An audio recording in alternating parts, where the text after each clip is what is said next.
Hello and welcome to ashford.com. You are watching an interesting video on what are dioxins?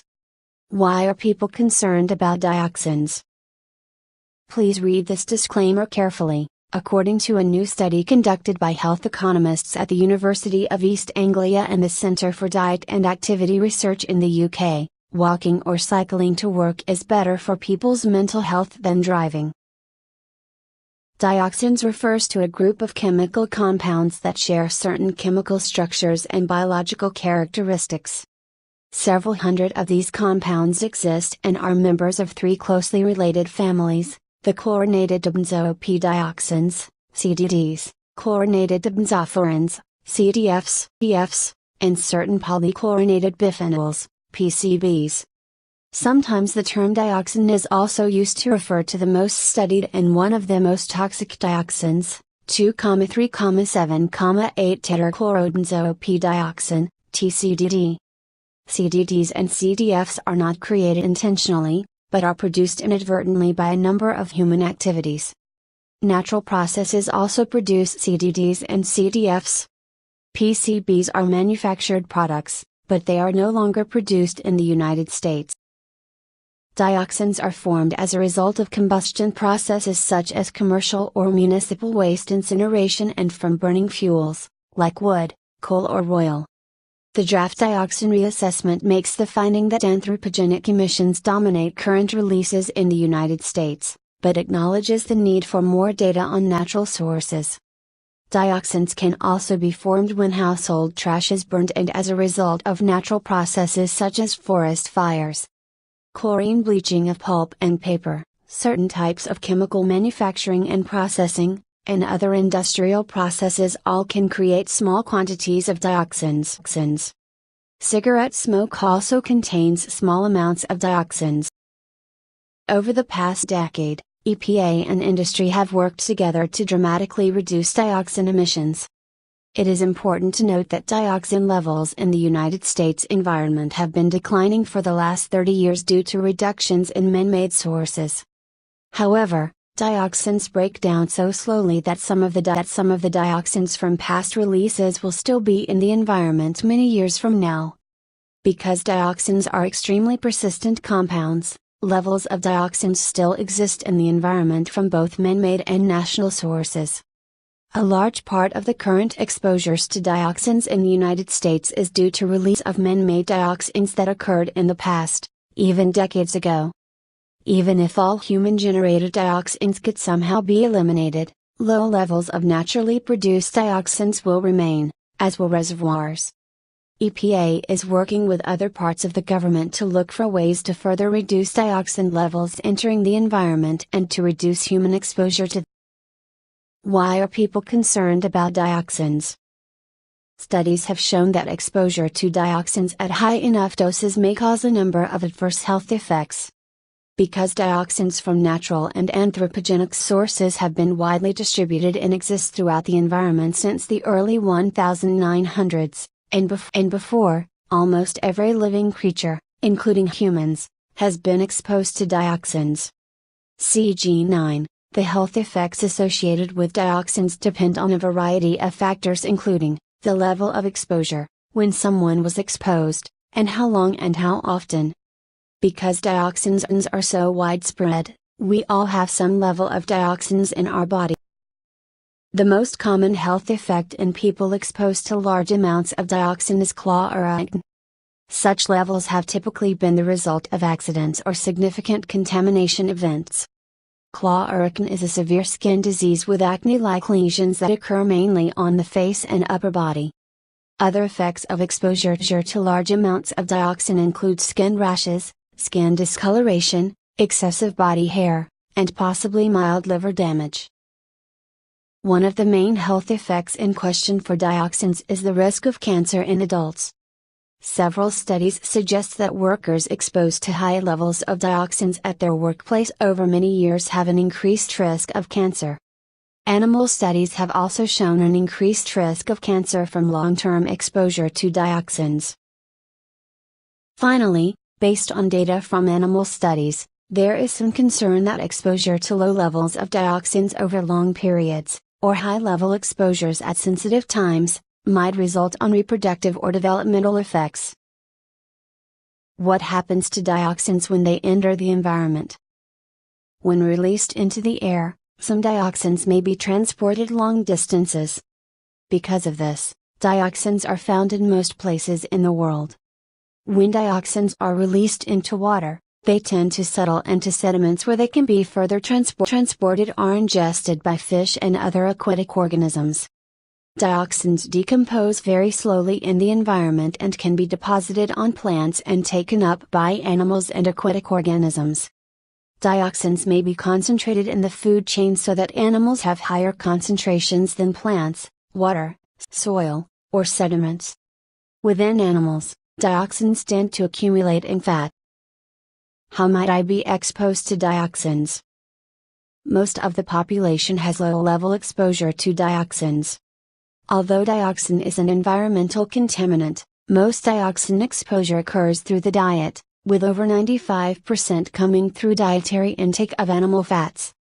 Small amounts of exposure occur from breathing air containing trace amounts of dioxins on particles and in vapor form, from inadvertent ingestion of soil containing dioxins, and from absorption through the skin contacting air, soil, or water containing minute levels.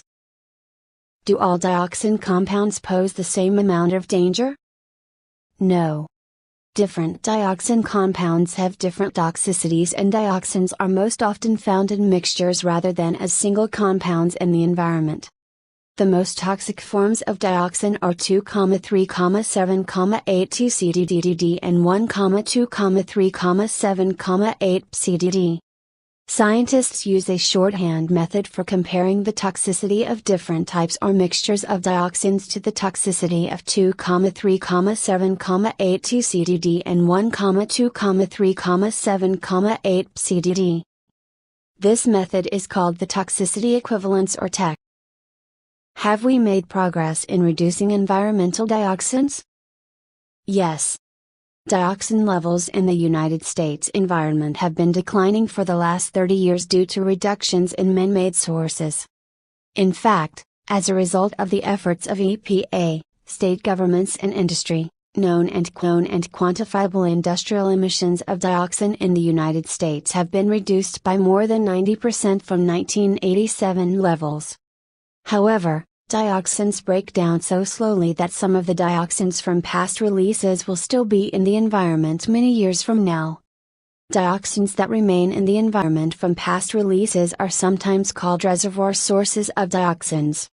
Because of natural processes, dioxin levels in the environment will never go to zero.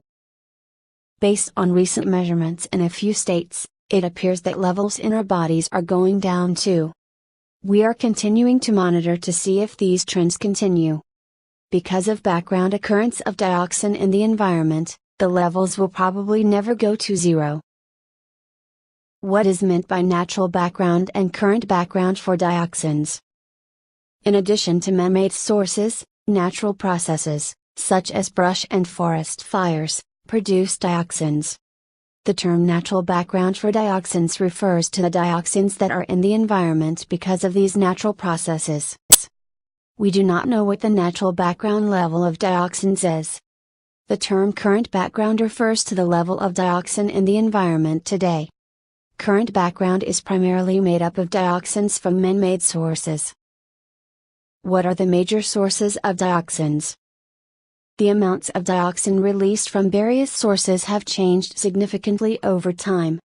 Historically, commercial or municipal waste incineration, manufacture and use of certain herbicides and chlorine bleaching of pulp and paper resulted in the major releases of dioxins to air and water. Government regulatory actions along with voluntary industry actions have resulted in dramatic reductions in each of these sources, and they are no longer major contributors of dioxins to the environment in the United States. While the United States has taken action to control this type of emission, these sources of dioxin still occur in the world. Currently, the uncontrolled burning of residential waste is thought to be among the largest sources of dioxins to the environment in the United States. Source characterization is an ongoing effort, and if new major sources are identified, they will be factored into future inventories. How long has dioxin exposure existed? Dioxins have been around for a long time. There are natural sources for dioxins like brush and forest fires and volcanic eruptions, although natural sources contribute little to the current background dioxin levels. In the 1920s, as a consequence of industrialization, dioxin levels began increasing in the global environment. Declines in environmental levels began in the 1970s when dioxins were recognized as highly toxic chemicals and governments and industry took actions to prevent environmental pollution. Why does the NAS Review Draft Reassessment Estimate of Potential Risk from Dioxins differ from the 2000 draft? EPA has been evaluating the health effects of environmental exposures to dioxins since 1980. The findings of the current draft are not significantly different from those of the 2000 draft. The NAS Review Draft differs from the 2000 Super-Review Draft in that it 1. Reflects changes and clarifications made in response to the EPA Science Advisory Board, SAB's comments, and 2. Reflects an expansion of the quantity and quality of dioxin data, as well as refinements in how to calculate dioxin risk. The current document has an expanded analysis of background exposure, which is intended to provide a more current estimate of background exposure from diet. It also has expanded analysis of data on whether dioxin's non-cancer effects might occur at or near doses to which we are exposed, and which provides for a more robust evaluation of non-cancer effects based on body burden. What is EPA doing to control dioxin releases into the environment? Over the last 20 years, EPA has aggressively looked for ways to reduce and control dioxins in all environmental media in the United States. Collectively, these actions have resulted in strict controls on all of the known and quantifiable major industrial sources of dioxin releases. As a result of EPA's efforts, along with efforts by state government and private industry, known and quantifiable industrial emissions in the United States have been reduced by more than 90% from 1987 levels. For example, municipal waste combustors are estimated to have emitted collectively nearly 18 pounds of dioxin toxic equivalents in 1987, but under EPA regulations, they are now expected to emit less than 1/2 ounce per year. Similarly, medical waste incinerators emitted about 5 pounds of dioxin equivalents in 1987, but under EPA regulations they now will be limited to about 1/4 ounce annual emissions. EPA has implemented similarly strict standards for other dioxin sources.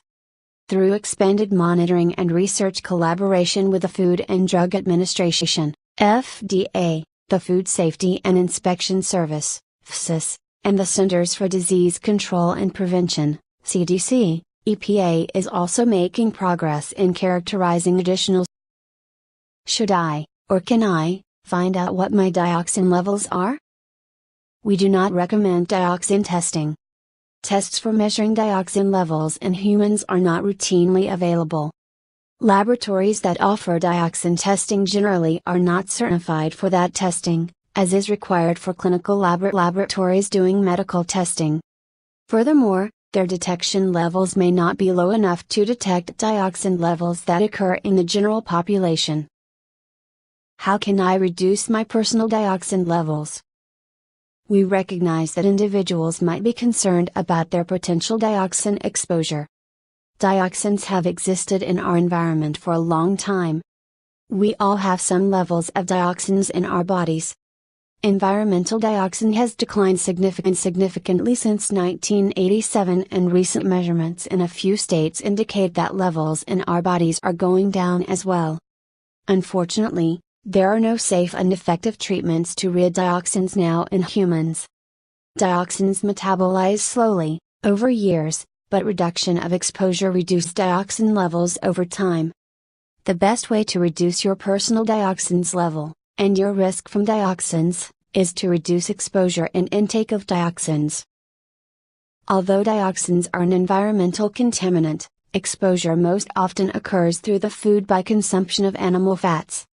For most people, Following existing federal dietary guidelines will reduce fat consumption and, consequently, reduce dioxin exposure. See also G4. The dietary guidelines provide for moderate amounts of fats, which are part of a balanced diet. Eliminating all fats is not recommended. Overall, the best strategy for lowering the risk of dioxins while maintaining the benefits of a good diet is to follow the recommendations in the federal dietary guidelines to choose fish, lean meat, poultry, and low or fat-free, skim, dairy products, and to increase consumption of fruits, vegetables, and grain products. Lean meat includes meats that are naturally lower in fat, and meat where visible fat has been trimmed. For fish and poultry, you can reduce fat by removing the skin. Reducing the amount of butter or lard used in the preparation of foods and cooking methods that reduce fat, such as oven broiling, will also lower the risk of exposure to dioxin. These strategies help lower the intake of saturated fats as well as reduce the risk of exposure.